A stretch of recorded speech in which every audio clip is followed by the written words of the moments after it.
গত 17 জুলাই 2025 রোজ বৃহস্পতিবার গোপালঘাটা উচ্চ বিদ্যালয় কর্তৃক আয়োজিত সহকারী শিক্ষক আবু রায়হান সঞ্চালনায় জলবায়ু পরিবর্তন সচেতনতামূলক অনুষ্ঠান ও দেয়ালিকা প্রকাশের আয়োজন করা হয়।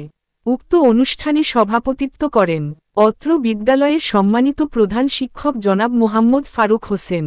প্রধান অতিথি ছিলেন অত্র বিদ্যালয়ের সম্মানিত সভাপতি জনাব মোহাম্মদ আবু তালেব এবং বিশেষ অতিথি হিসেবে ছিলেন অত্র বিদ্যালয়ের সম্মানিত সহকারী প্রধান শিক্ষক জনাব মোস্তাফিজুর রহমান, সহকারী শিক্ষক জনাব খালেদা বেগম, জনাব সৈয়দ মুহাম্মদ ইকবাল হোসাইন, জনাব মোহাম্মদ ফজলুল বারী, জনাব তৃষা দাস, জনাব এইচ.এম. মিজানুর রহমান, জনাব আব্দুল করিম এবং জনাব মোহাম্মদ রাজু। অত্র অনুষ্ঠানে জলবায়ু পরিবর্তন সচেতনতামূলক দেয়ালিকা প্রকাশ, গ্রাফিতি, জলবায়ু পরিবর্তন সম্পর্কে আলোচনা এবং শিক্ষার্থীদের উপস্থিত বক্তব্যের আয়োজন করা হয়।